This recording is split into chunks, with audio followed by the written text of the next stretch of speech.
Good morning everyone.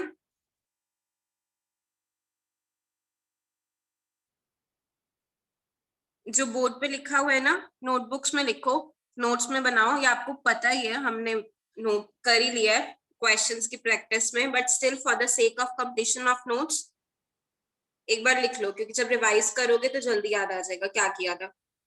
जो board पे लिखा हुआ है वो नोट कर लो जल्दी जल्दी, जितने में सब ज्वाइन कर रहे हैं। गुड मॉर्निंग साक्षी, गुड मॉर्निंग जन्नत, गुड मॉर्निंग।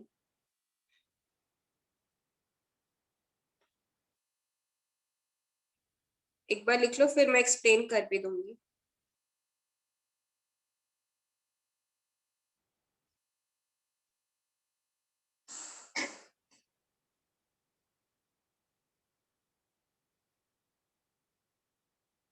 और जो कल मैंने क्वेश्चन सेंड करे थे, मुझे मैक्सिमम आप लोगों ने सॉल्यूशन सेंड कर दिए थे। कुछ के सॉल्यूशंस मैंने देख लिए थे, कुछ के लेट आए थे, तो मैं देख नहीं पाई थी, पर डाउट्स थे आप लोगों के, तो मैं आज कल वाले questions I discuss them today.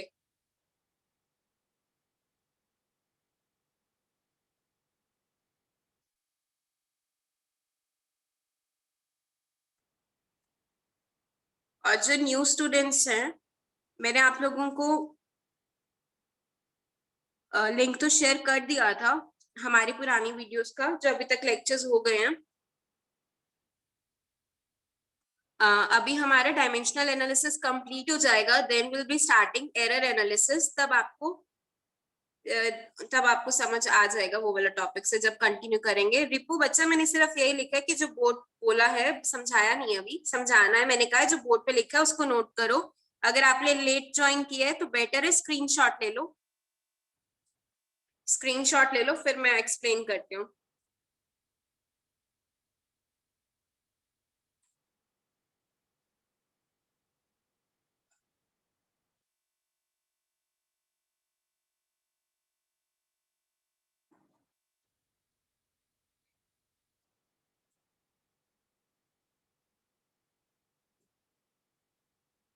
हम थर्ड यूज कर रहे थे ना डायमेंशनल एनालिसिस का। वी सेड कि one of the uses of dimensional analysis is if we want to convert a physical quantity, किसी मेजरमेंट को, हमने किसी फिजिकल क्वांटिटी की मेजरमेंट को हमको एक सिस्टम ऑफ यूनिट से किसी दूसरे सिस्टम ऑफ यूनिट्स में जाना है। वो जरूरी नहीं एसआई और सीजीएस सिस्टम का ही कि इस एसआई को सीजीएस में कन्वर्ट करना हो, जरूरी नहीं हमेशा वही। हमको वो कुछ भी रैंडम यूनिट्स भी दे सकता है। कि मान लो जैसे आपको कल क्वेश्चंस भी दिए थे कि हमारे पास कोई सिस्टम ऑफ यूनिट्स है जिसमें लेंथ की मेजरमेंट, हम लेंथ की जो यूनिट है वो 10 मीटर्स है। मतलब ऐसा होगा कि अगर अभी आपको पता है ना, अगर मान लो आपने एक स्टैंडर्ड बना दिया, मैं इसको रब कर देती हूँ। अच्छा रुको, अभी ये एक्सप्लेन नहीं करना। अगर मैंने किसी क्वांटिटी का 1 सेंटीमीटर का 1 मीटर डिफाइन कर दिया भाई कि आप ना इतनी चीज को 1 मीटर लोगे, फिर एसआई सिस्टम में आपकी जो बेसिक यूनिट है 1 मीटर लिया है, इस चीज को आप 1 मीटर लेते हो, फिर कोई लेंथ ऐसी आ रही है, कितनी आ रही है, तो आप इसको 2 मीटर बोलोगे। कि इसकी डबल होगी तो इसको 2 मीटर बोलोगे। फिर अगर मान लो कोई सिस्टम ऐसा है जिसमें आप हाफ मीटर को यूनिट लेते हो, कि आपकी वो कोई एक सिस्टम है, ये तो ऐसा ही सिस्टम हो गया कि एक्चुअली में 1 मीटर है, तो कोई लेंथ 2 होगी तो आप उसको 2 मीटर लिखोगे। फिर आपने एक सिस्टम ऐसा चूज कर लिया जिसमें हाफ मीटर है यूनिट, तो आप उसमें उस सिस्टम ऑफ यूनिट्स में इस लेंथ को क्या एक्सप्रेस करोगे, 2 मीटर। उस सिस्टम ऑफ यूनिट्स में इस लेंथ को क्या एक्सप्रेस करोगे, 4 मीटर, क्योंकि 4 इंटू हाफ 2 आता है और 2 इंटू हाफ 1 आता है। तो आपने क्या किया, आप एक ऐसे सिस्टम ऑफ यूनिट्स में चले गए जहां पे लेंथ हाफ कर रहे हो, जहां पे बेसिक यूनिट हाफ मीटर है, तो आपकी जितनी भी मेजरमेंट्स हैं वो देखो डबल हो रही है, डबल हो रही है। 1 का डबल हो गया, 2 का डबल हो गया। अभी हम जो लिखा है पहले उसको एक्सप्लेन कर लेते हैं, फिर हम क्वेश्चंस करेंगे तो सब सही क्लियर हो जाएगा। अब हम क्या कह रहे हैं, जनरलाइज्ड ले रहे हैं कि आप एक सिस्टम ऑफ यूनिट्स में जा रहे हो जिसमें मास की बेसिक यूनिट है x kg, कुछ भी हो सकता है 2 kg 20 kg, आप मास की यूनिट्स में चले गए x kg। उस सिस्टम ऑफ यूनिट्स में लेंथ की यूनिट्स हैं y मीटर्स और टाइम की आपने z सेकंड ली, 2 सेकंड 5 सेकंड। अब हमारा बेसिक जो हमने कल कहा था कि n1 u1 is equals to n2 u2, that means कि हमारी मेजरमेंट तो अनचेंज ही रहेगी, ये न्यूमेरिकल वैल्यू है और ये सिस्टम ऑफ यूनिट्स है। वैसे ही 1 न्यूटन, अगर मैं फोर्स का देखूं, फोर्स पे क्या इफेक्ट पड़ेगा जब आप अपनी यूनिट्स को ऐसे लेते हो, 1 Newton force in SI system is equals to say F units in new system of units, F number आएगा न्यू यूनिट्स में। तो 1 न्यूटन को जब आप dimension mlt minus 2, mlt minus 2, m for mass के लिए kg, l मीटर, टाइम पर second square, 1 इसको न्यूटन यही चीज ही है। तो F यूनिट्स होगा ये नए सिस्टम ऑफ यूनिट्स में, जिसमें बेसिक जो ले रहे हो आप 1 x kg ले रहे हो, लेंथ y और ये z सेकेंड स्क्वायर। तो आपके पास F कितना आ गया, जो हमने कल n2 निकाला था कि n1 u1 by u2। ये तो एक प्रोसीजर है ही, ये चलो आपको जब करना आ गया चैप्टर, सिर्फ ऑब्जेक्टिव क्वेश्चंस करने, कंपटीशन ही करना है, तो आप ये जल्दी कर लोगे कि 1 और x डिनोमिनेटर में जाएगा, that kg cancel, 1 by x बनेगा, 1 by y बनेगा, मीटर मीटर कैंसिल, और ये z पर सेकेंड स्क्वायर है, तो ये न्यूमरेटर में जाएगा, ऐसे f जल्दी आ जाएगा। मान लो स्पीड ऑफ लाइट को कन्वर्ट करना है, स्पीड ऑफ लाइट आपको पता है कि एसआई सिस्टम में उसकी वैल्यू इतनी होती है कि जब आप बेसिक यूनिट लेंथ की 1 मीटर लेते हो, आप बेसिक यूनिट सेकंड की 1 सेकंड लेते हो, वो एसआई सिस्टम होता है, उसमें डायमेंशंस, उसमें यूनिट सी की वैल्यू 3 × 10⁸ मीटर पर सेकंड। फिर अगर हम इस सिस्टम में जा रहे हैं तो मान लो कुछ सी प्राइम नंबर आता होगा और एक्सप्रेस इन न्यू यूनिट्स, तो सेम 3 × 10⁸ मीटर पर second, n1 u1 is equals to n2 और ये u2। तो c प्राइम की वैल्यू आ गई, देखो मीटर से मीटर कैंसिल, 1 by y, जैसे हम कल वो लिख रहे थे कि n1 by n2 की पावर, वही यहाँ पे 1 पावर है, सेम वही बात ही बन गया, 1 मीटर अपॉन, पहले यहाँ पे था 1 मीटर और अब कुछ है y मीटर्स, तो 1/y बना। इसमें कोई डाउट होगा तो नहीं, क्योंकि ये करा हुआ है, सिर्फ नोट्स में लैंग्वेज देनी थी, तो रिपीटिशन है ये जो हम अभी तक कर रहे थे। Anish ma'am, I should take this class firstly or from the lecture 1 I should start now because अभी मेरे इस क्लास में कुछ समझ नहीं आ रहा। Anish, मैं आज की ही क्लास में एरर एनालिसिस स्टार्ट करूंगी, तो क्लास तो आप अटेंड करो, जब आप कंटिन्यूटी में देखोगे तो लेक्चर्स तब समझ आ जाएंगे। ठीक है अनिश, आप लेक्चर तो अटेंड करो, आपको आइडिया तो लगेगा ना कि कुछ क्या कर रहे हैं। और एरर का टॉपिक मैं by the mid of the class start कर दूंगी, मुझे पहले क्वेश्चंस डिस्कस करने दे, या तो बीच में आके देख लेना कि क्वेश्चंस के बाद अगर एरर स्टार्ट हो गए तो नहीं, पहले मैं क्वेश्चंस डिस्कस कर रही हूँ। फिर आज नहीं तो हो जाना चाहिए आज एरर का स्टार्ट, नहीं तो कल तो होगा ही। बाकी बच्चे जो रेगुलर आ रहे हैं उनका ओके, ये ठीक है, मैं इरेज कर दूं ये टॉप, ये नोट्स इरेज कर दूं आपके, ये एक्स्ट्रा पॉइंट्स थे, ओके।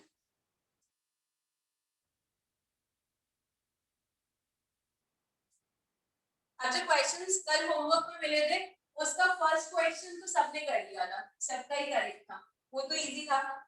फिर कुछ बच्चों का ऐसे था सेकंड थर्ड में डाउट है, किसी का फोर्थ फिफ्थ में डाउट था, तो rest of the 4 questions I will discussing today.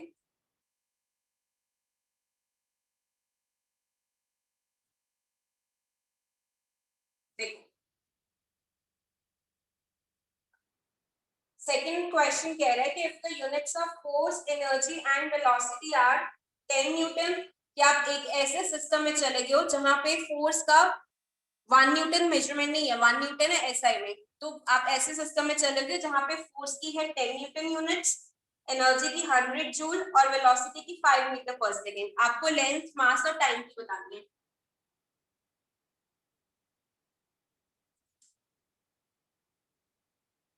अब मैं ये उस मेथड से कर रही हूँ जिस जो मैंने आपको कल जब ये एक क्वेश्चन किया था कि हमने फॉर्मूला से किया था, हम वैसे ही कर रहे हैं। देखो फोर्स की दी हुई आपको 10 न्यूटन, एनर्जी दिया हुआ है 100 joule and velocity as 5 metre per second. दो मेथड है इसके, और एक बच्चे ने मुझे दिया भी था। देखो अब क्या कर सकते हो, अब हमको चाहिए लेंथ की, चाहिए मास की और टाइम की। फर्स्ट मेथड ऐसे है कि देखो ये यूनिट्स है, यूनिट्स है, तो अगर कुछ कांस्टेंट आता है तो आपको नहीं लिखते, क्योंकि कांस्टेंट हम डायमेंशंस में नहीं जाते। फोर्स की जब हम कल m1 u1 में करके ऐसे लिखते थे ना, mlt-2 इसकी डायमेंशंस है। अगर मैं इसको ये भी कह सकती हूँ 1 kg और ये 1 मीटर और ऐसे करके ऐसा सिस्टम में चल रहा है, क्योंकि तो मतलब केजीस में लेंथ, मीटर में हम टाइम सेकेंड में, यूनिट्स में भी बोल सकते हैं इसको। ये चीज आपकी 10 न्यूटन है, ये जो भी सिस्टम है उसमें, और उसी सिस्टम में ml2t-2, क्योंकि एनर्जी में एक m एक्स्ट्रा आता है, ये है 100 जूल। अब अगर मैं इनको डिवाइड कर दूं तो मेरे पास क्या बचेगा, डिवाइड कर दूंगी तो मेरे पास 1/l बचेगा, 1 डिवाइडेड बाय 2, तो 1/l is 1/10। That means in this system of units आपकी l की यूनिट है 10 मीटर, क्योंकि यहाँ पे क्या चीज है, ऐसा ही सिस्टम है ना, 1/10 आ रहा है, तो इसको इससे डिवाइड करोगे, एक l बचती है, 100 न्यूटन है, 100 जूल है।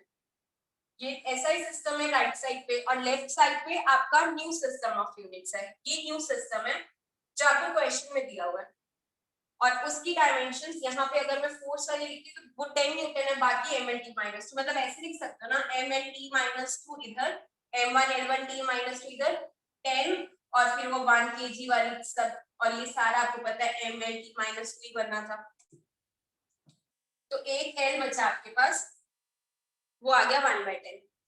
फिर सेकंड देखो, लेंथ की हो गई, अब चाहिए मास की। मास की कैसे करें, एनर्जी की पता है, देखो एनर्जी हमने क्या करी थी, mv², ml v², lt-1 का स्क्वायर ऐसे बनता है, तो ml2t-2 ये एनर्जी की हम कर भी चुके हैं, और इसके बाद ये दिया हुआ है हमको 100 जूल। वेलोसिटी का स्क्वायर मतलब l²t-2 दिया हुआ आपको 5, इनको अगर डिवाइड कर दें तो हमारे पास m बचेगा, एनर्जी, हाँ एनर्जी ml²t-2 और l आ गया,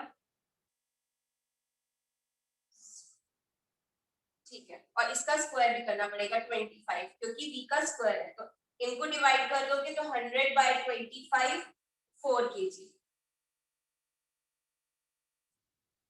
फॉर v²,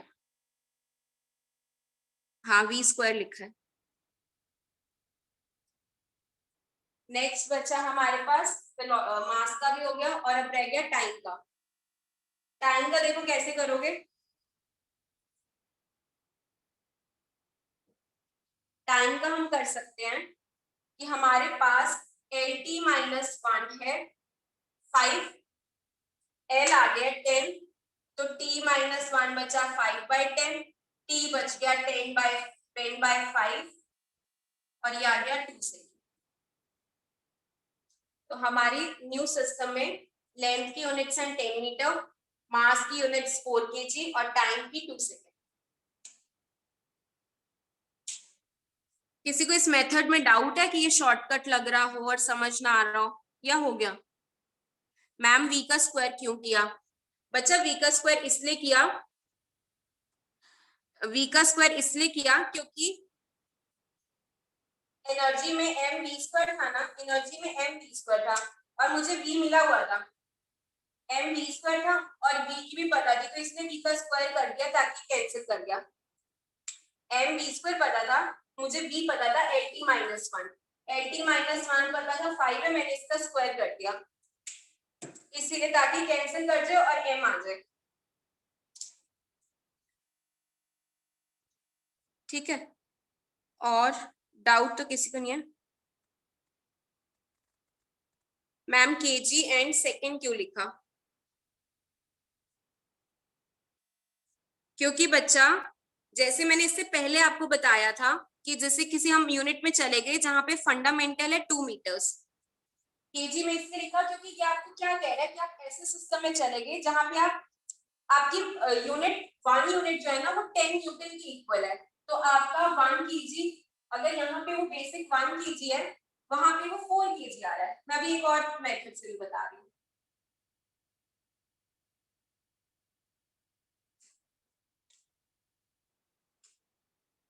जैसे मैंने आपको हमने कल भी किया था, हमने किया था ना कि n1 u1 is equals to n2 u2, इसी से करो या फिर एक और मेथड। अभी आप एक ऐसे सिस्टम में चले गए हो जहां पे ये 10 न्यूटन की इक्वल है। 10 न्यूटन मतलब 10 into 1 kg into metre per second, kilogram metre per second. आप ऐसे सिस्टम में चले गए हो कि जहां पे ये 10 न्यूटन के इक्वल, और यूनिट्स आप यही देखो कि इसका जो m1 है, इसका जो l1 है और इसका जो t1 है, वो इनके टर्म्स में कितना बनता है ये निकालना है हमको। तभी तो उसने अलग तीनों तीनों दे रखी हैं कि यहाँ पे m1 कितना हम x kg लें और l2 कितना हम y मीटर्स लें और t कितना z सेकेंड लें, और कि इसकी 1 यूनिट हमारे पास 10 न्यूटन के बराबर आ जाए। या ऐसे समझो या अब हम फॉर्मूला से ही मैं बता देती हूँ। जो पहले मेथड किया था वो इजी है। जैसे अभी देखो फोर्स होता है mass into velocity, mass into acceleration, या एनर्जी और फोर्स में देखो, एनर्जी मैंने आपको कहा था ये वर्क डन ही होता है, तो वर्क इनटू डिस्टेंस, ये आपके पास आता है work is equals to force into distance या डिस्प्लेसमेंट, और यही इक्वल टू एनर्जी है। तो अब आपको एनर्जी का भी पता है, फोर्स का भी पता है, तो डिस्टेंस किसके इक्विवेलेंट आ जाएगा, एनर्जी अपॉन फोर्स के। एनर्जी है 100 जूल और 100 जूल डिवाइडेड बाय 10 न्यूटन, ये दोनों ऐसा ही है ना, मतलब फोर्स अगर इसकी यूनिट यहाँ पे 10 न्यूटन बेस ले रहे हो तो डिस्टेंस या लेंथ का बेस कितना आएगा, लेंथ का बेस आएगा 10 मीटर्स, क्योंकि जूल में न्यूटन डिवाइड करोगे 10 थाली 10 मीटर्स। फिर वेलोसिटी देख लेते हैं और एनर्जी मास भी रह गया अभी। और फॉर्मूलाज देखो कि एनर्जी हाफ mv स्क्वायर होती है, तो एनर्जी की जो डायमेंशंस हैं वो मास की डायमेंशंस मल्टीप्लाइड बाय वेलोसिटी की स्क्वायर की डायमेंशंस है। तो अगर मास निकालना है तो एनर्जी की डायमेंशंस में कितना है 100 और वेलोसिटी का स्क्वायर 5 into 5, यहां से भी 4 kg आ गया कि बेस आपका 4 kg होगा। सिमिलरली अब किसका निकालना रह गया, टाइम का। टाइम का कैसे करेंगे, टाइम का कर सकते हैं, टाइम का बताओ कैसे करें, फोर्स से कर सकते हैं, एक तो किसी और से ले लो, क्या कह रही हो ईशा,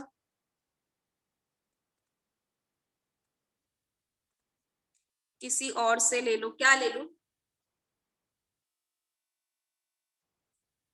देखो अब टाइम का करते हैं, एनर्जी हो गया, मास हो गया, फोर्स होता है mv/t।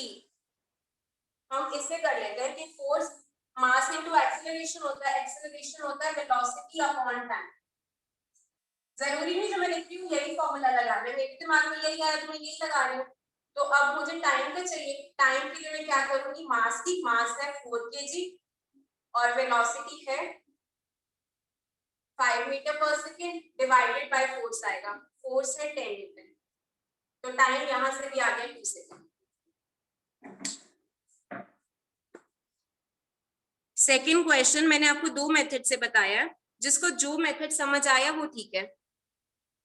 हाँ जन्नत आपने ठीक लिखा है, ये फॉर्मूला भी ठीक लिखा है, आप ऐसे भी कर सकते हो कि velocity is equals to length upon time हो जाएगा, और E energy is equals to F V. बच्चा चिराग एफ डॉट वी ना पार होती है, वो E/T बनेगा। चिराग जो आप फॉर्मूला लिख रहे हो वो रॉन्ग है बच्चा, वो डायमेंशनली भी गलत है। देखो आप एक साइड पे एनर्जी लिख रहे हो और राइट साइड पे फोर्स और वेलोसिटी का प्रोडक्ट ले रहे हो, तो ये पार का फॉर्मूला होता है, फोर्स इनटू वेलोसिटी, एनर्जी का नहीं होता। सेकेंड क्वेश्चन सबका हो गया तो ओके करो, फिर हम नेक्स्ट क्वेश्चन में चलते हैं। आपको दोनों मेथड्स दे दिए जिससे कर सको, जो समझ आ गया वो ठीक है, और डाउट है तो वो बच्चे लिख दो कि डाउट है। ओके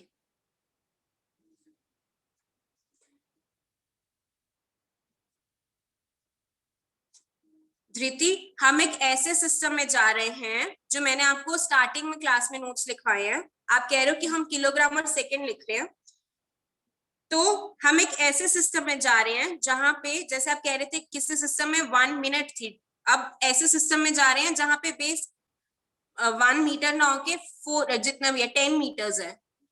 तो जरूरी नहीं मीटर ही मीटर को सेंटीमीटर लिखो तो ही आप न्यू डायमेंशन में जा रहे हो। एक मेरी बात सुनो, अगर आप मीटर लिख देते हो, आपके पास नॉमेनक्लेचर आपको पता है कि अगर सीजीएस में सेंटीमीटर लिखा जाता है, सेंटीमीटर को मैं क्या 1 मीटर को 100 सेंटीमीटर नहीं लिख सकती? और या फिर ये कहो कि मुझे इसको मीटर में एक्सप्रेस करना है, तो मैं क्या इसको 0.01 मीटर नहीं लिख सकती?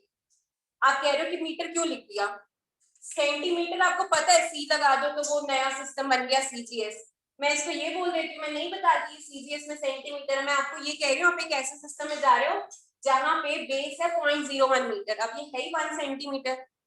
सीजीएस में हम कहते हैं कि 1 सेंटीमीटर बेस है, तो 1 सेंटीमीटर इज 0.01 मीटर। ना बताऊंगी ये भी तो मैंने मीटर में लिखा, तो आप अपना बेस ही चेंज कर रहे हो कि आपकी जो बेसिक यूनिट है वो 10 मीटर्स है।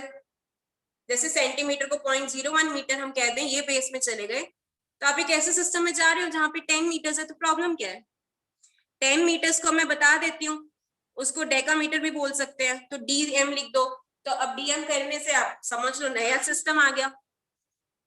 जितनी भी यूनिट्स होती है ना, जैसे 100 है तो उसको सेंटी बोलते हैं, 1000 लगा दे तो किलोवाट आ जाता है, 10 की पावर -1 लगा दे तो डेसी आ जाता है, 10 की पावर -3 से मल्टीप्लाई कर दें तो मिलीमीटर्स वाली चीज चली जाती है।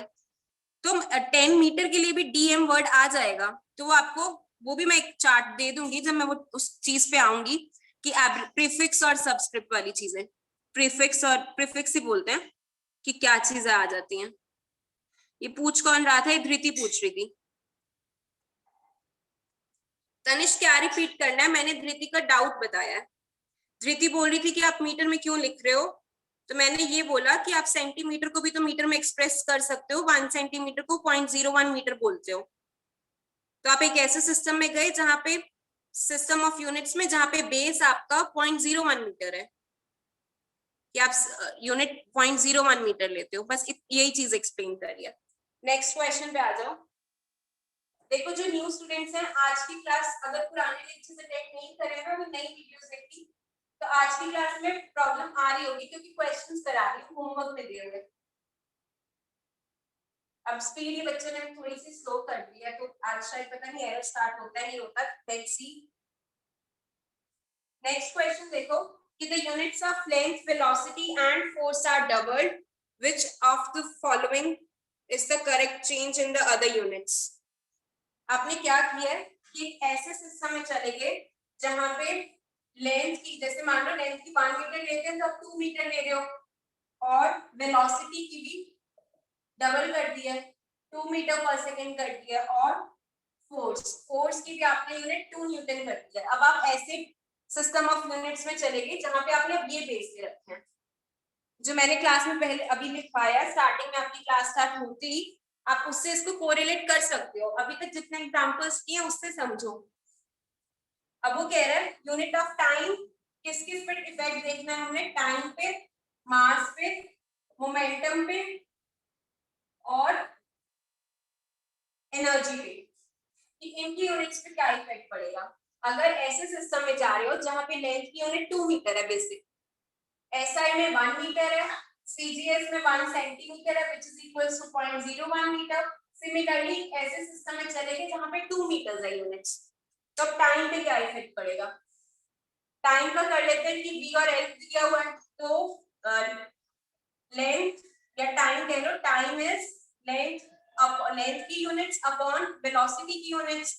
लेंथ की यूनिट्स 2 मीटर है, वेलोसिटी की भी आपने डबल कर दिया है, तो टाइम की तो 1 सेकेंड गई, तो टाइम की units unchange, they are not getting doubled. Time की यूनिट्स इस सिस्टम में 1 सेकेंड की रहेगी। अब मास पे चलो, मास कैसे करेंगे? मास मोमेंटम, मैंने मोमेंटम करे, हमारे पास अभी टाइम का है, तो एल वी टी से एक्सेलरेशन बन जाएगी और मास निकल आएगा। देखो एल होता है DP by D, change in momentum upon time. Force का न्यूटन सेकंड लॉ अगर पता है तो फोर्स होता है momentum upon time, actually change in momentum upon time. तो मोमेंटम की यूनिट्स क्या आ जाएगी? F into T. फोर्स की यूनिट्स है 2 न्यूटन और टाइम की अनचेंज्ड है 1 सेकेंड, तो मोमेंटम भी 2 डबल हो रहा है, 2 न्यूटन सेकेंड, मतलब मोमेंटम तो डबल हो रहा है, ये डबल हो रहा है, तो इसका आंसर मोमेंटम वाला केस आएगा, और हम मास और एनर्जी भी चेक कर लेते हैं। मास और एनर्जी को चेक करें। अब मोमेंटम होता है m इंटू वी, हमको मास देखना है तो p बाई v कर लो। p हो गया 2, वेलोसिटी भी है 2, मास मतलब 1 kg की है, मास यूनिट्स अनअफेक्टेड, मास डबल नहीं हुआ है, मास अनचेंज्ड है, मास की यूनिट्स इस नए सिस्टम ऑफ यूनिट्स में भी 1 kg ही रह गई है। क्या बच गया? एनर्जी। एनर्जी होता है, एनर्जी इज mv स्क्वायर वाली मास इनटू वेलोसिटी की स्क्वायर वाली, मास 1 kg है, वेलोसिटी का स्क्वायर, एनर्जी 4 जूल हो गई है, तो एनर्जी 4 टाइम्स हुई है। आपका ऑप्शन में वो डबल बोल रहा था, तो डबल गलत हो जाएगा। देखो मैं जो फॉर्मूलाज लगा रही हूँ जरूरी नहीं कि पहले यही आएगा, आप अपने तरीके से भी कुछ भी पहले कर सकते हो। मनन गुप्ता करेक्ट। आई होप ये हो गया होगा क्वेश्चन सबका।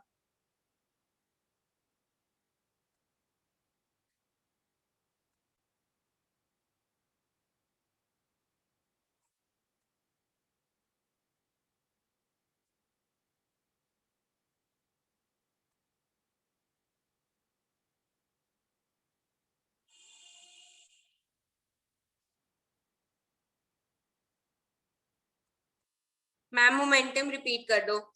जनत, momentum is the product of mass and velocity. Momentum का फॉर्मूला यही होता है कि वो m इंटू पी होता है। अब ये पता होना चाहिए क्योंकि अगर इसकी डायमेंशन भी निकालनी है तो ऐसे ही निकालोगे।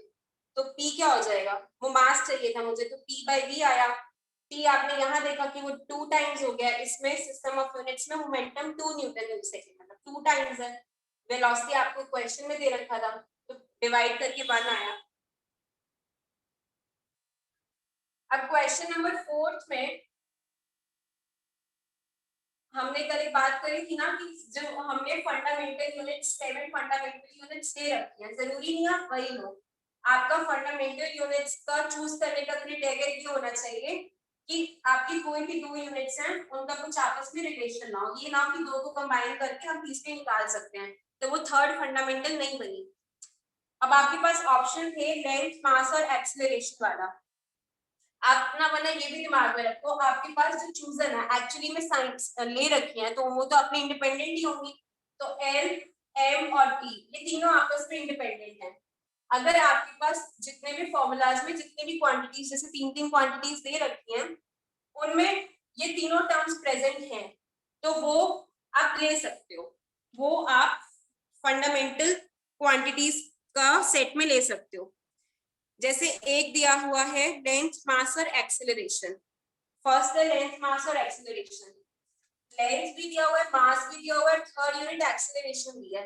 ये दोनों तो इससे हो गई, ये लेंथ, मास, थर्ड यूनिट अगर टाइम की होती तो ये एंटर कर जाता। पर एक्सेलरेशन में देखो, अगर आपको एक्सेलरेशन भी आपने चूज कर ली है तो एक्सेलरेशन इनटू एक्सेलरेशन होती है, देखो L by delta we by delta T, speed upon time, ऐसे करके एक्सेलरेशन आती है।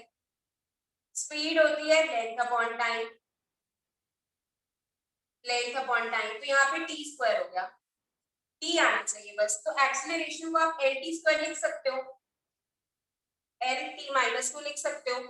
लेंथ आप यहाँ से ले लेना। तो अगर एक्सेलरेशन को कहने का मतलब है एक्सेलरेशन चूज कर भी लिया फंडामेंटल, तो उसमें टाइम आ रहा है ना, हमको थर्ड चीज टाइम चाहिए, या ये कह लो ये तीनों आपस में इंडिपेंडेंट तो नहीं, एक्सेलरेशन कहीं पे भी मास और लेंथ से सिर्फ नहीं निकाल सकते, आपको टाइम चाहिए ही चाहिए। सिर्फ मास और सिर्फ लेंथ दिया हो तो एक्सेलरेशन इसको कहीं पे भी पावर लगा के कुछ भी करके नहीं निकाल सकते ना, मतलब तीनों आपस में इंडिपेंडेंट है। ऐसे करके भी कह सकते हो कि ये सेट हम ले सकते हैं। सेकंड आप ये कह सकते हो कि ये तीनों तो, ये एक मेथड है। सेकंड मेथड है कि आपके पास ऐसा सेट बनना चाहिए कि जिसमें ये तीनों आप निकाल सको, क्योंकि ये तीनों चोजन, आपको पहले से बता रखा है कि ये तीनों आपस में इंडिपेंडेंट है। तो एक सेट में आपको लेंथ, मास और थर्ड सेट में दिया हुआ है एक्सेलरेशन। एक्सेलरेशन की जगह मुझे चाहिए था टाइम, पर अगर मुझे एक्सेलरेशन पता है तो इनकी हेल्प से मैं टाइम भी निकाल सकती हूँ, मतलब टाइम प्रेजेंट है। तो फर्स्ट सेट हमारा फंडामेंटल क्वांटिटीज के सेट, मतलब फंडामेंटल क्वांटिटीज चूज कर सकते हैं इन तीनों को। सेकंड से समझो, देखो लेंथ, टाइम और वेलोसिटी, लेंथ, टाइम और वेलोसिटी। अब वेलोसिटी तो आपको पता है कि प्लस डिवाइड क्वेश्चन लेना है L by T, तो ये तो इन दोनों के इंडिपेंडेंट नहीं है, आप इन दोनों की कॉम्बिनेशन से वेलोसिटी निकाल सकते हो, मतलब ये सेट नहीं ले सकते। और जो फोर्थ ऑप्शन था मैं उसमें वेलोसिटी लिख बैठी थी, that was density, length, time और डेंसिटी। अब L M T में से आपके पास L और T प्रेजेंट है, L और T तो है, बचा मास, मास चाहिए था, पर डेंसिटी में है ना मास अपॉन वॉल्यूम, तो मास निकालने के लिए मेरे को डेंसिटी इनटू L क्यूब कर दूं, volume is L cube, L यहां से ले लेना, मतलब मास है, इसमें मास प्रेजेंट है, तो L T और M तीनों बेस है, हम ले सकते हैं। और या ये कह लो डेंसिटी को आप सिर्फ L और T से डिराइव नहीं कर सकते, डेंसिटी में मास चाहिए ही चाहिए, और L T में मास कहीं ला ही नहीं सकते, L T का कुछ भी कॉम्बिनेशन बना लो, यू कैन नॉट गेट मास, ठीक है।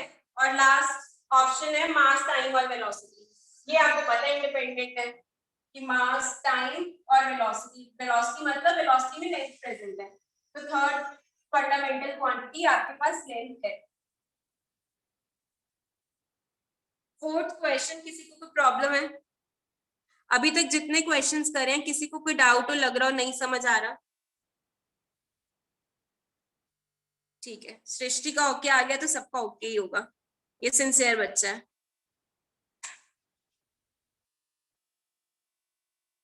नेक्स्ट लास्ट क्वेश्चन है, जो लास्ट क्वेश्चन की क्वेश्चन है ना, ये बहुत इंपॉर्टेंट है, ये वेव इक्वेशन है, ये ऑसिलेशन वेव्स वाले चैप्टर के बहुत इंपॉर्टेंट है और इजी भी है, बहुत इजी है, इस पे अगर क्वेश्चन आ जाए ना तो हमेशा सॉल्व हो जाता है, अगर ये समझ आ रखी है कैसे करना है। इस चैप्टर में नहीं कह रही, डायमेंशनल वाले चैप्टर में नहीं कह रही, जब ऑसिलेशन में पढ़ेंगे इस वाले टॉपिक पे क्वेश्चन आ जाए तो इजीली सॉल्व होता है, बस देखने में डरावना लगता है थोड़ा सा, पर बहुत इजीली सॉल्व होता है। अब आपको इसमें गिवन है कि x and y are in metre, x और y मीटर्स में, given that the which of the following statement is true, वो यूनिट ऑफ लैम्डा पूछ रहा है, यूनिट ऑफ लैम्डा x और a की इक्वल होंगी या अलग-अलग होंगी? इसका फर्स्ट ऑप्शन ही करेक्ट है, मोस्टली काफियों ने सही भी दिया आंसर्स। पहले हमको ये पता है कि ये जो अंदर की चीज है ना, दिस शुड बी डायमेंशनलेस, क्योंकि ये साइन का आर्गुमेंट है, ये डायमेंशनलेस होना चाहिए। डायमेंशन लेस होने का मतलब जरूरी नहीं है, मतलब इतना एक्चुअली यूनिट्स वाला 2 यूनिट्स होती है, जो डी ऑप्शन में मनन आपको कंफ्यूजन हुई थी, आगे कट नहीं, पार्ट्स का डाउट था शायद, पार्ट्स का था। तो अभी हम क्या कह रहे हैं, देखो ये है सीटी और ये एक्स, अगर एक्स की dimensions X and Y metres में, एक्स की डायमेंशंस लेंथ में है, तो सीटी की डायमेंशंस भी लेंथ में ही होगी, आपको पता है स्पीड इनटू टाइम में लेंथ आएगा, तो लैम्डा वेवलेंथ होती है, हमको निकालना है लैम्डा की, ये L है और ये पूरा डायमेंशन लेस होना चाहिए, 2 पाई की डायमेंशंस तो जीरो ही है, ये इसकी यूनिट्स होती है पर डायमेंशन जीरो ही है सारी, m0 l0 t0, तो लैम्डा की डायमेंशंस देखो, ऊपर चीज बन रही है L, नीचे डायमेंशंस बन रही है लैम्डा की, और ये होनी चाहिए डायमेंशन लेस, ये डायमेंशन लेस होना चाहिए कि m0 l0 t0, तो लैम्डा की डायमेंशन कितनी आ गई L, which is the dimension of x। अब ये साइन पूरा, ये भी डायमेंशन लेस होता है, क्योंकि साइन खुद में क्या रेशियो है, p by h करके है, लेंथ अपॉन लेंथ, तो a की डायमेंशन कौन सी होगी, जो y की डायमेंशन होगी, y की वो आपको बोल रहा है y मीटर्स में है, दैट मींस a की डायमेंशंस भी लेंथ वाली होगी, a की वही डायमेंशंस होंगी जो y की होगी, तो ये a की डायमेंशंस भी हैं, तो फर्स्ट ऑप्शन करेक्ट है कि unit of lambda is same as that of x and a, तो फिफ्थ का फर्स्ट ऑप्शन करेक्ट है, सेकंड ऑप्शन इसी से रॉन्ग हो गया, और थर्ड ऑप्शन देखो, unit of c is same as that of 2 pi by lambda, unit of c, unit of c देखो, अब c की आपको वैसे भी पता है वो मीटर पर सेकेंड है, अब मैं आपको ना 2 पाई बाय लैम्डा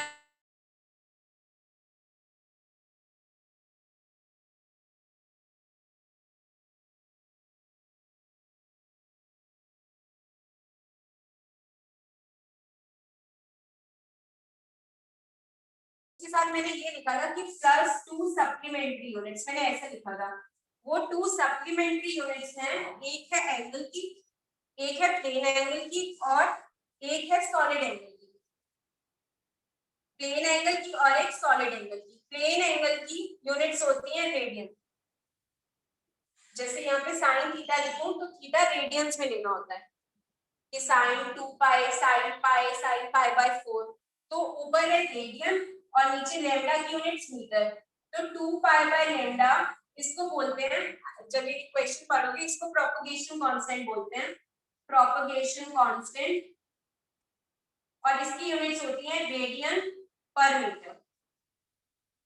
वो डायमेंशंस कहता है, डायमेंशंस तो हम इक्वल कह देते हैं कि ओके कि डायमेंशंस जो उसकी हैं 2 पाई बाय लैम्डा की, वो डायमेंशन ct माइनस एक्स की होती, पर वो यूनिट कह रहा है।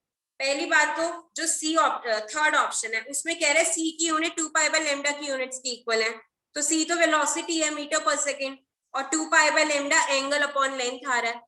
तो third option correct, third option incorrect हो गया। फोर्थ ऑप्शन कह रहा है कि ct माइनस एक्स की यूनिट 2 पाई बाय लैम्डा की यूनिट्स के बराबर है। ct माइनस एक्स की डायमेंशन इसकी डायमेंशन की इक्वल है, पर इसकी यूनिट है मीटर और इसकी यूनिट है रेडियन पर मीटर, ताकि साइन थीटा जो बना तो थीटा रेडियन में आया। डन। पार्थ, पार्थ ठीक है। Parth, ma'am all are correct but I forgot to send on time, I had done but not. कोई बात नहीं, मेरे पास कुछ आ गए थे कुछ रह गए थे और मैंने सारे देख भी नहीं पाई थी, कुछ लेट आए थे। हाँ पार्थ का डाउट था ये, तो मुझे ध्यान था, पार्थ का डाउट मैंने सुबह ही देखा।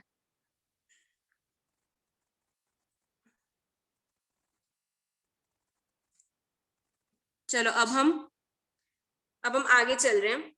हमारा डायमेंशनल एनालिसिस के टॉपिक में थ्योरी कंप्लीट हो गई है, क्वेश्चंस भी अभी भी कर लिए हैं, मैं आगे भी डीपीपीस दूंगी तो उसमें आते रहेंगे डायमेंशनल एनालिसिस के क्वेश्चंस। अब ना मैं आपको दो छोटे एरर एनालिसिस फिर हम कल स्टार्ट करते हैं, तो मैं आपको दो बातें और एक्स्ट्रा बता रही हूँ जो एरर एनालिसिस में भी हमको चाहिए। ये अलग है, मैं आपको बाइनोमियल एक्सपेंशन बता रही हूँ, ये मैथ्स में भी करते हम। मैंने साइन थीटा को ना ऐसे ऊपर डायमेंशन लेस लिखा हुआ है, तो मैं आपको ये कह रही हूँ कि हम बाइनोमियल एक्सपेंशन पढ़ रहे हैं एक बार, या आप इसको अलग से मतलब अलग से कर लिख सकते हो, क्योंकि जरूरी नहीं इसी चैप्टर में आए, कहीं पे भी आ जाता है। मैथ्स का एक इंपॉर्टेंट पार्ट है और हमको एरर में I will be using it. तो मैं आपको बाइनोमियल अप्रोक्सीमेशन बता रही हूँ, ये किसी पर्टिकुलर टॉपिक में नहीं है, क्योंकि मैथ्स की चीज है और हम यूज करेंगे। प्लेन एंगल भी मैं आपको रिपीट कर दूंगी, आज टाइम बचा था कि प्लेन एंगल कैसे डिफाइंड है, और बाइनोमियल भी। एरर फिर हम कल स्टार्ट करेंगे, फ्रेश टॉपिक है तो अभी जो इसमें छोटी छोटी चीजें हैं, एक order of magnitude, binomial approximation और प्लेन एंगल को बता दूंगी। प्लेन एंगल लास्ट में, पहले बाइनोमियल, फिर ऑर्डर ऑफ मैग्नीट्यूड और फिर प्लेन एंगल। देखो बाइनोमियल अप्रोक्सीमेशन क्या होती है।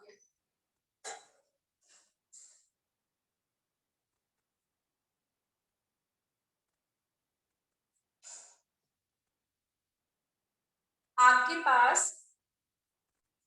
ऐसे कुछ लिखा हो कि 1 प्लस एक्स की पावर ब्रैकेट के बाद एन, ये कुछ भी फंक्शन हो सकता है, y इज 1 प्लस एक्स की पावर एन, आपको y की वैल्यू निकालनी है। आप जैसे ये करते हो ना a प्लस b का स्क्वायर, तो a square plus b square plus 2ab, a plus b का होल क्यूब भी करते हो, a cube plus b cube plus 3ab, फिर ब्रैकेट में 4-5 टर्म्स आती है। ऐसे ही एक्सप्रेशन में n की कुछ भी पावर हो सकती है, वो पॉजिटिव भी हो सकती है, वो नेगेटिव भी हो सकती है और वो फ्रैक्शन में भी हो सकती है। बाइनोमियल अप्रोक्सीमेशन तभी वैलिड है जब हम अप्रोक्सीमेशन कुछ कर रहे हैं ना, तो अप्रोक्सीमेशन कुछ कर रहे हैं तो ये तभी वैलिड है when your x is much much smaller than 1। इस क्वांटिटी में अगर 1 प्लस समथिंग कुछ लिखा हुआ है और ये चीज ये रेशो में भी कई बार आ जाता है कि मान लो 1 प्लस a बाई b की पावर n, तो आपको पता हो कि a बाई b की ratio very much lesser than 1, तब भी वैलिड है। तो हमारा यहाँ पे x कुछ भी हो सकता है। ये अप्रोक्सीमेशन तब वैलिड है जब ये नंबर 1 की कंपैरेटिवली बहुत छोटा है। तो एक्सप्रेशन कहता है you can write it as 1 + n। Binomial approximation ये कहता है कि आप इसको n आगे आ जाएगा तो इसका आंसर आप ऐसे लिख सकते हो। इसमें ना और टर्म्स होती कि इसका एक्सप्रेशन खोलते और टर्म्स आती, पर वो टर्म्स इन दोनों टर्म्स के कंपैरेटिवली बहुत स्मॉल रहती हैं, इसीलिए हम सिर्फ ये दोनों टर्म्स ले लेते हैं, हम इस पे आंसर देते हैं। जैसे मान लो आपको कैलकुलेट करना है 1.006 की पावर हाफ, ऐसे लिखा हो तो इसको क्या करोगे, आप इसको ऐसे लिख सकते हो ना 1 + 0.006 की पावर हाफ। यहाँ पे x क्या है, x है यहाँ पे 0.006 which is much lesser than 1 और n है यहाँ पे जो पावर है हाफ, ये प्लस माइनस कुछ भी हो सकती है। तो आपके पास इसका आंसर आ जाएगा कि 1.006 की पावर हाफ की value very nearly equal to 1 + 1/2 into 0.006 मतलब 1 + 0.003 1.003। ठीक है, इसे नोट करो, फिर मैं आपको क्वेश्चन देती हूँ और फिर मुझे सॉल्व करके बताना। इसको एक्चुअली एरर में यूज करना है, इसलिए मैंने आपको पहले ये बता दी।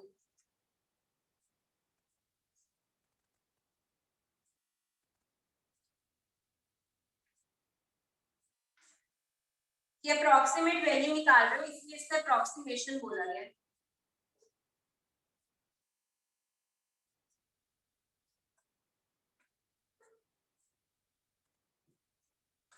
अब आप मुझे वैल्यू निकाल के दिखाओगे, दो वैल्यूज दे रहे हो ना। You have to find the value of 1003 की power 1/3 according to binomial theorem. Binomial approximation से इसकी वैल्यू निकालनी, बताओ कि क्या आएगा आंसर। ये करना और फिर करना सेकंड करना 997 की पावर 1/3।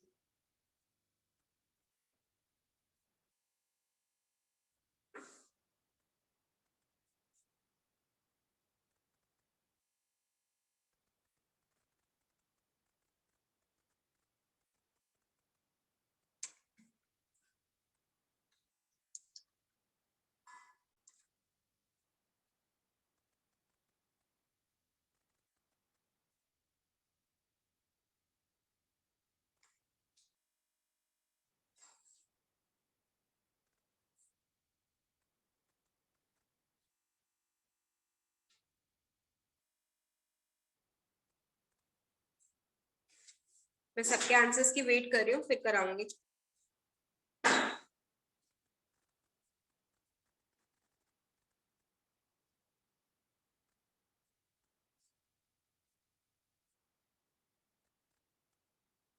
एक बच्चे का आंसर आया और ठीक आया, मनन का आंसर आया।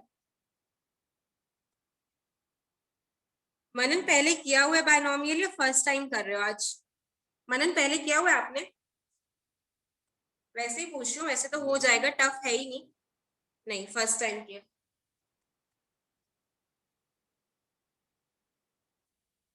नहीं बच्चा, उधर रॉन्ग आंसर। चलो एक मैं कराती हूँ, फिर नेक्स्ट आप कर लोगे, एक कराने दो फिर नेक्स्ट आप खुद कर लोगे, देखना। ये 1003 है ना, तो 1003 को मैं कैसे लिख सकती हूँ? मैं ऐसे लिख सकती हूँ 1000 + 3। अब इस पावर को कुछ नहीं करना ऐसे। फिर ये 1000 आपको पता है 10 का क्यूब होता है, इसको ऐसे भी लिख सकते हैं 1000 कॉमन ले लो और फिर 1 + 3/1000, ये बाहर है 1/3। फिर इसको लिख सकते हैं हम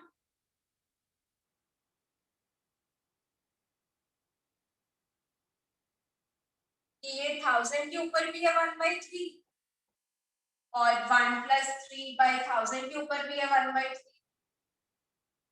1000 मतलब 10 क्यूब की पावर 1/3। ये बाइनोमियल लग जाएगा क्योंकि ये क्या चीज है 0.003 < 1। तो 1 + 1/3 × 3/1000, 10 की पावर 3 करिए, 3 कैंसिल, 10 × 1 + 1/1000, 10 × 1000 1/10.01 आंसर। ठीक है, अब जैसे मैंने फर्स्ट क्वेश्चन करके दिखाया आपको, सिमिलर लाइंस पे डू द सेकंड क्वेश्चंस।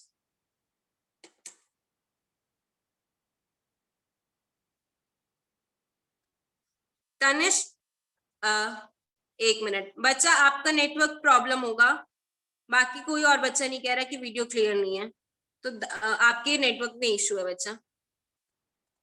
मेरा नेटवर्क पुअर होता तो बाकी बच्चे भी कहते। बाकी बच्चे बताना कि नेट कुछ ऑडियो वीडियो में प्रॉब्लम है या ठीक चल रहा है। अदिति, आपका आंसर भी करेक्ट है, क्लियर है। मनन कह रहा है क्लियर है। बाकी बच्चे भी बता दो कि नेटवर्क, मेरे नेटवर्क में प्रॉब्लम है, सबका क्लियर है। Tanish, check your network connection. नया स्टूडेंट भी कह रहा है सब सही है। बेटा मैं तो लॉकडाउन जब से हुआ ऐसी ही क्लास ले रही हूँ, मेरे नेटवर्क में आज तक तो इशू हुआ नहीं।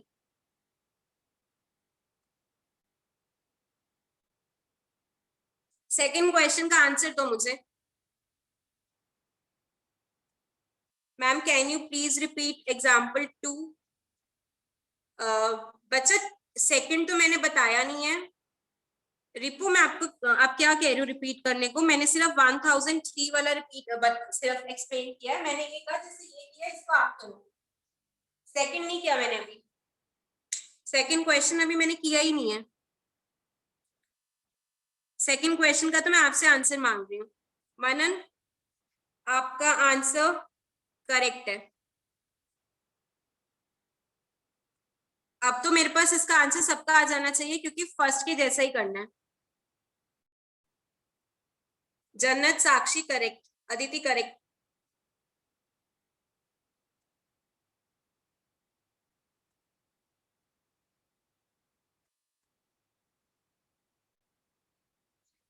जिसको वीडियो में प्रॉब्लम आ रही है तनिष, आप फिर यूट्यूब पे लेक्चर्स देख लेना अगर आपको वीडियो में प्रॉब्लम आ रही है तो।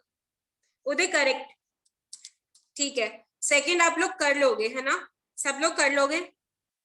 जो बच्चे बिल्कुल मैसेज नहीं करते वो बताओ। आदित्य, आदित्य आप न्यू स्टूडेंट हो ना, पर फिर भी बायनोमियल आपने कर लिया होगा। I want answer from you too. Aditya, binomial approximation अब तक जितने भी टॉपिक करे उनसे सबसे इंडिपेंडेंट है, तो क्लास में ये टॉपिक, इसका आंसर आप भी दो। आदित्य न्यू स्टूडेंट है, और आनिश आप भी। भूमि, आप कभी भी रिप्लाई नहीं करते बच्चा, भूमि का मैसेज नहीं आता। और तनिषा का अब आया है। आनिश, आप लोगों ने आंसर देना है। ईशा, तनिषा करेक्ट है बच्चा, धृति भी ठीक है, सबका ठीक है। आप लोग ये आंसर दो, जिनके रह गए आप आंसर दो मुझे। भूमि, आनिश, आदित्य, गर्वित, और कौन रह गया? सेजल दे लेगी, मुझे पता है दे लेगी। नहीं बताती भूमि, तो आंसर ही नहीं करती। एक इसी क्लास की भूमि है जो आंसर नहीं करती।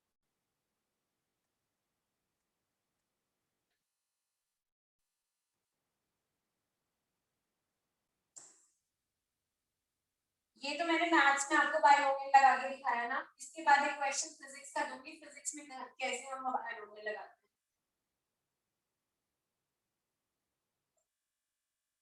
997 की पावर 1/3, 1000 - 3 लिख सकते हैं इसको। तो ये 1000 कॉमन लोगे, 1000 की पावर 1/3 बाहर, 1 - 3/1000, एक स्टेप मिस कर दिया पुराने प्रश्न के जैसे। तो 10, 1 - 1/1000, क्योंकि ये आगे आ जाएगा 1/3। तो 10 into 999/1000, 99.9।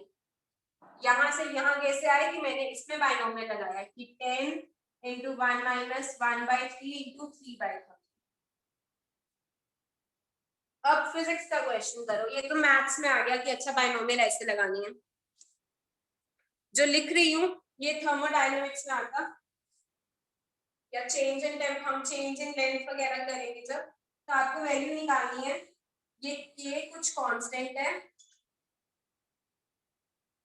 1 plus delta T upon T, T for temperature, delta word मैंने आपको बताया हुआ है कि चेंज के लिए होता है, डेल्टा वर्ड ना चेंज के लिए होता है, तो डेल्टा टी मतलब चेंज इन टेम्परेचर, तो टी T1 माइनस T2 ऐसे समझ लेना, तो इतना फर्क नहीं है। आप कहीं पूछो क्या चीज है, इससे बताया -1, ये पूरा टर्म पार्ट 4 -1, आपको मुझे इसकी वैल्यू बतानी है बाइनोमियल लगाने के बाद। सिंपलीफाई मतलब सिंपल क्वेश्चन है कि इसको सिंपलीफाई करो।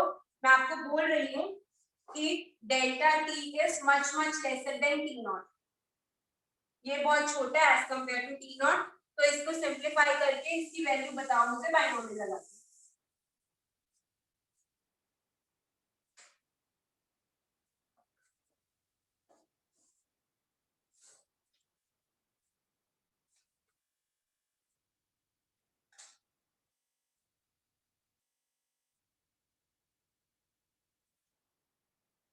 के बाहर कांस्टेंट है, वो बाहर ही रह जाएगा।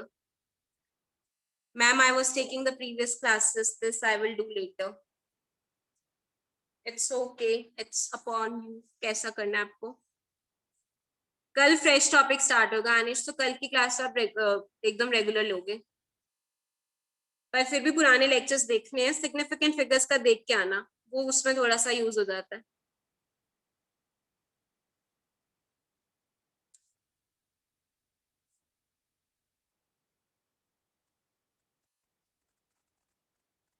आंसर की वेट कर रही हूँ मैं।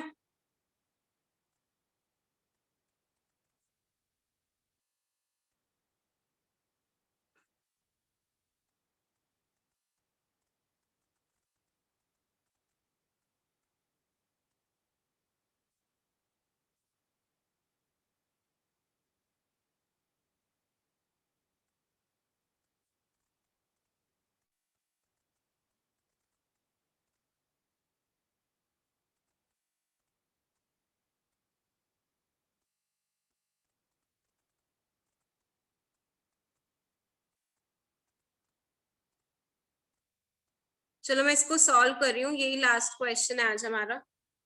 किसी का आंसर आया तो नहीं? देखो जैसे मैंने आपको ये कहा था, यहाँ पे x क्या हो गया आपका, x है delta T by T naught, जब delta t much lesser than T naught है, that means delta T by T naught much lesser than 1 है।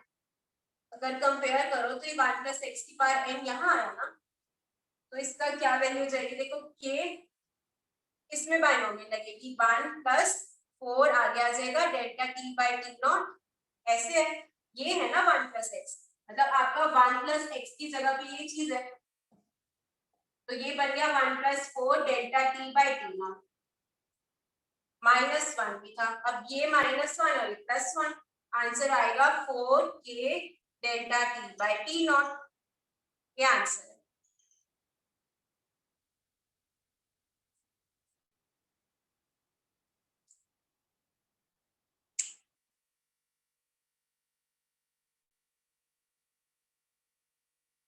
ठीक है मनन, ठीक है, मनन ने भी दिया हुआ है और एक बच्चे ने, जन्नत ने दिया हुआ है। ठीक है, बाइनोमियल अभी हमको इतना ही चाहिए, इससे कम ही चाहिए, पर अब पता चल गया बाइनोमियल अप्रोक्सीमेशन क्या होती है। अब एक ऑर्डर ऑफ मैग्नीट्यूड आपने बीच में देखा भी होगा, बुक्स में देखा होगा, मॉड्यूल में देखा होगा, मतलब ज्यादा बड़ी बात नहीं है, 5 मिनट में है हमारे पास, 5 मिनट में हो जाएगी बात।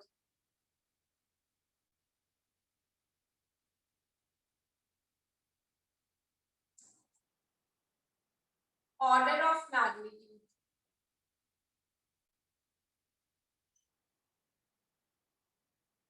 हमने ये बात करी थी ना कि अगर कोई मेजरमेंट आप ऐसे लिख दो a इंटू 10 की पावर b, तो हम क्या बोलते हैं कि आपने अपनी मेजरमेंट को साइंटिफिक नोटेशन में लिखा है, ऐसे लिखना कि a इंटू 10 की पावर b की टर्म्स में लिखना, उसको साइंटिफिक नोटेशन बोलते हैं।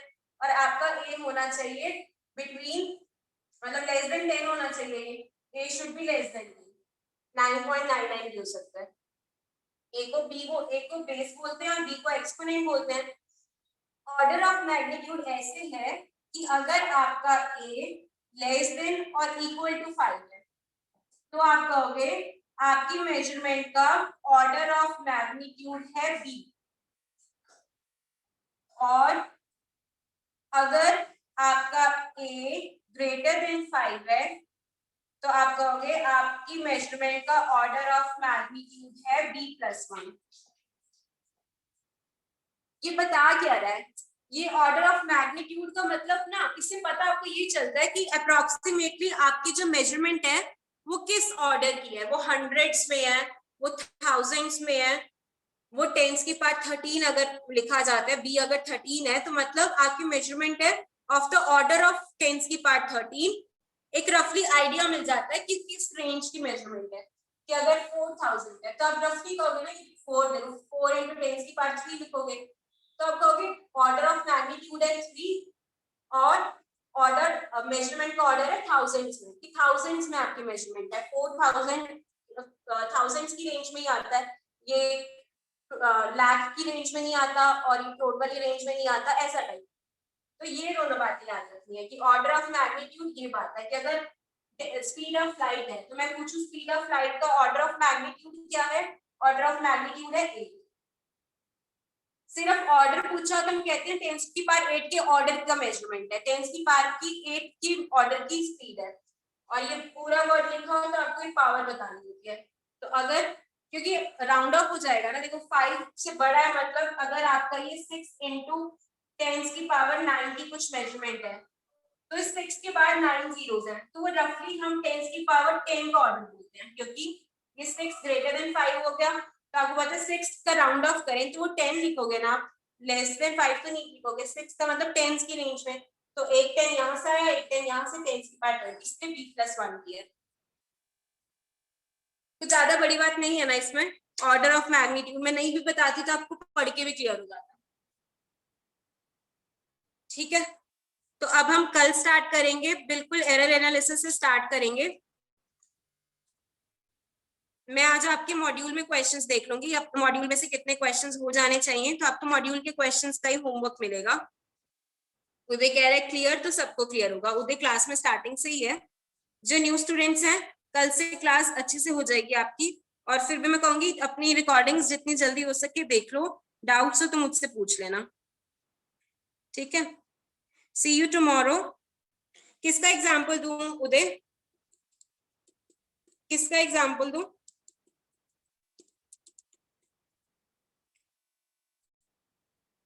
क्लियर है, ठीक है,